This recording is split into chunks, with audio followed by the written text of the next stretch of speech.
हे मित्र, कहो क्या कारण है? किस कारण याद करी मेरी?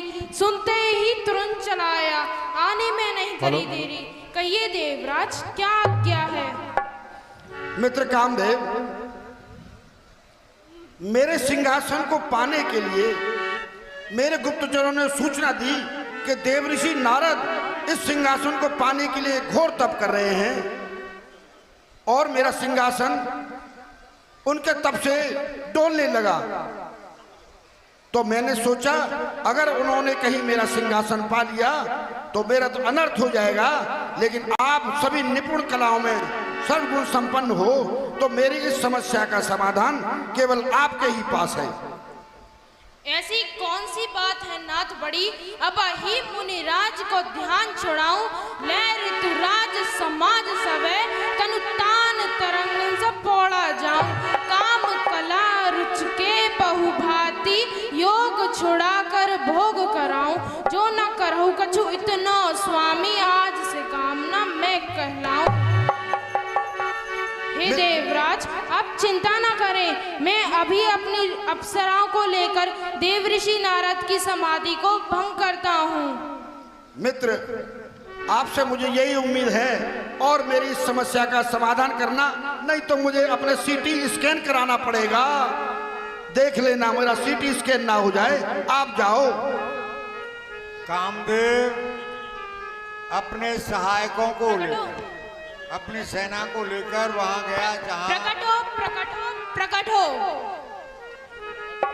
नारद जी हे मेरी रंबादिक अप्सरा, प्रकट हो। समाधिष्ठ लीन थे। कामदेव के आश्रम में पहुंचते ही उसने अपनी माया से बसंत ऋतु को उत्पन्न कर दिया। हे महाराज, हमारे लिए क्या आज्ञा है? हे मेरी रंबादिक अप्सरा, सकल कला प्रवीण, नाच रंग बहुभांति कर मुनहि करी अधीन। हे मेरी रंबादिक अप्सराओं, तुम देवऋषि नारद की समाधि को भंग कर दो। जो आज्ञा महाराज, जो कामाग्नि को भड़काने वाली तीनों प्रकार की शीतल मंद सुगंध प्यार बहने लगी। रंभा आदि नवयुवती अप्सराएं जो सब की सब काम कला में निपुण थी, अरे रंभा, गान और नृत्य करने लगी। रंभा बोलो। मेनका, नयनतारा, उर्वशी सब इधर आओ। आज बहुत दिन के बाद महाराज ने हमें एक सेवा का मौका दिया है। बिल्कुल। सो सबकी सब अपनी संपूर्ण कला को दिखाकर नारद मुनि के ध्यान को भंग करना है हमें। जैसी आपकी आज्ञा बड़ी बहना। आओ।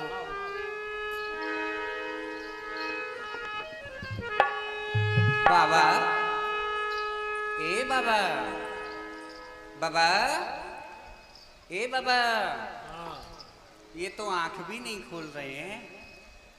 खोलेंगे नयनतारा। और जबकि मैं तो अच्छों की आंखें खुलवा देती हूँ और ये नहीं खोल रहे। बाबा, ए बाबा, आप ही कुछ कहो बहन। बाबा, हो मेरी पतली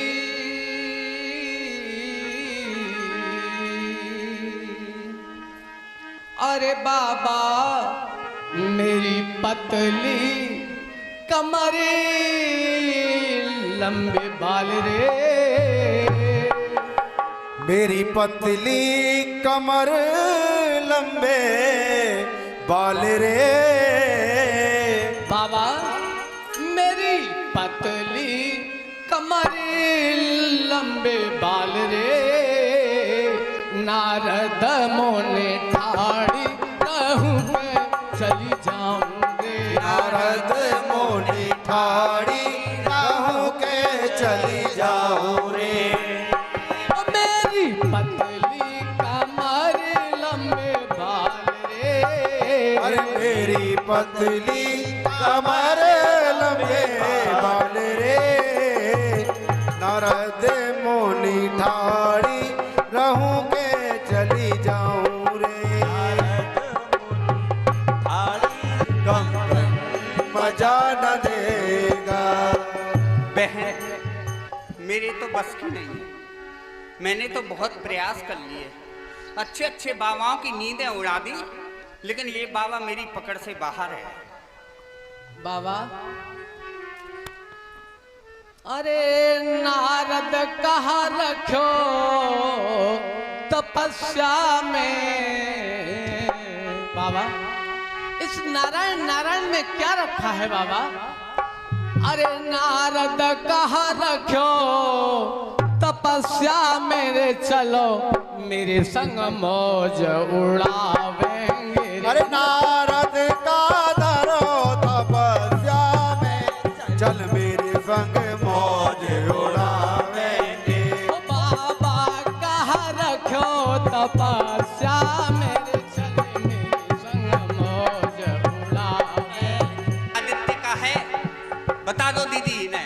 अरे अबहु मानो कहने हमारो, अबहु मानो कहने हमारो, तोय रोटी को करो सहारो।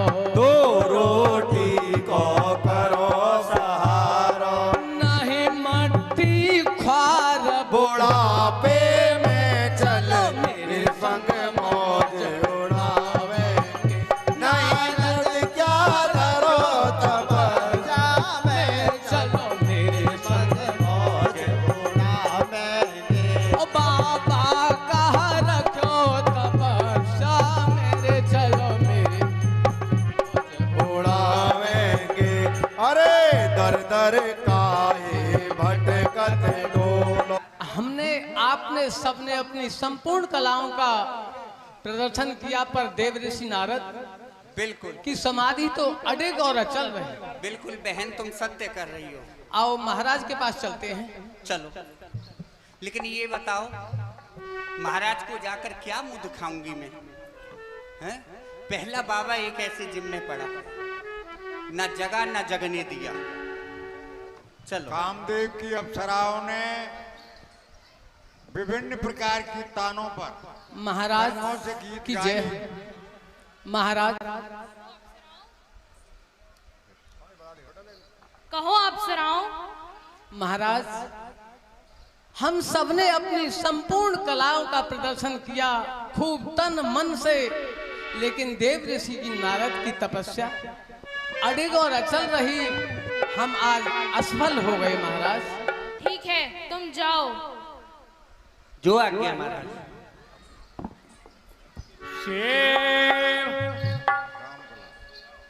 हेलो, काम कला कछो मोना है न व्यापी, निर्भया डार मानो बाव पापे। कामदेव की कोई भी कला मुनि पर असर नहीं कर सकी, उनकी समाधि नहीं टूटी और यह देखकर कामदेव स्वयं भयभीत हो गए। मेरी रंबादिक अप्सराओं के इतने कला कौशल दिखाने के बाद भी देव ऋषि नारद की समाधि भंग नहीं हो सकी। अब मैं ही अपनी कुसुम बाण का संध्यान करता हूँ। फिर उन्होंने स्वयं पुष्प बाणों से उन पर प्रहार किया।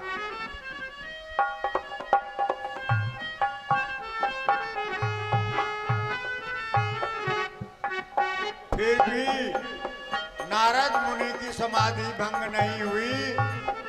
हार कर कामदेव अपने सहायकों सहित सायत साय सभे तात मान हार मन में गैस जाए मोरन तवा काहे सुटे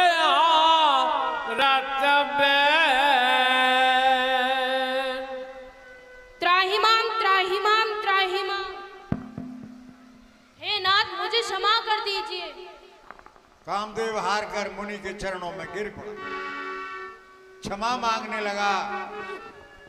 लेकिन नारद जी के मन में कुछ भी क्रोध नहीं आया अरे और बड़े प्रिय वचन कहकर कैसे? कामदेव का हे समाधान। नाथ, आपके इस स्थान पर तप करने के कारण देवराज इंद्र का सिंहासन हिलने लगा। उन्होंने मुझे आपकी तपस्या भंग करने को भेजा, पर मैं सफल ना हो सका। मुझे क्षमा कर दीजिए। अरे कामदेव, देवराज इंद्र को कहना हम साधु सन्यासियों को इंद्रासन की, सिंहासन की भला क्यों लालसा होगी? मैं तो ऐसे ही इच्छा से उनके स्मरण में लंबे समय के बाद यहाँ हिमालय की पावन गुफा में लीन हो गया था। हमारा आशय किसी का आसन और सिंहासन लेना नहीं है, और तुम भी निश्चिंत होकर जाइए कामदेव। मेरे मन में ऐसा कोई विचार नहीं है। अपने मित्र इंद्र को जाकर कह दीजिए कि देवर्षि नारद तो यूं ही हरि भजन में लीन थे, उनका आपके सिंहासन से कोई लेना देना नहीं है। नारायण नारायण नारायण। कामदेव नारद जी से आज्ञा पाकर इंद्र के पास पहुंचा और आओ मित्र, क्या समाचार लाए हो? हे नाथ, बहुत बड़ी अनहोनी हो गई है। देवऋषि नारद ने कहा है कि कह देना इंद्र से, हम तो एक रमते साधु हैं, हमें चाह नहीं है शासन की। हम तीनों लोक का राज्य न ले, हमें क्या पड़ी तुच्छ इंद्रासन की। तो क्या वो मेरे सिंहासन के लिए तप नहीं कर रहे? नहीं देव। ओहो, ये तो आपने मेरे मन की बहुत बड़ी शंका दूर कर दी। ये तो मन में मेरे बड़ी खुशी हुई। क्यों लालदेव कालदेव? कामदेव के वचन सुनकर इंद्र, ये तो बड़ा खुशी का समाचार दिया मेरे मित्र ने। बहुत सुंदर, बहुत सुंदर, आपकी शंका समाधान हो गया। नहीं तो मुझे लगता था डॉक्टर बीडी शर्मा जी के यहाँ दवाई लेने जाना पड़ता। जाओ मित्र, कामदेव आपने मुझे इतनी शुभ सूचना दी, मैं आपका आभारी हूँ। जाओ। और उसे विदा कर दिया। लेकिन ये समाचार हमें तावा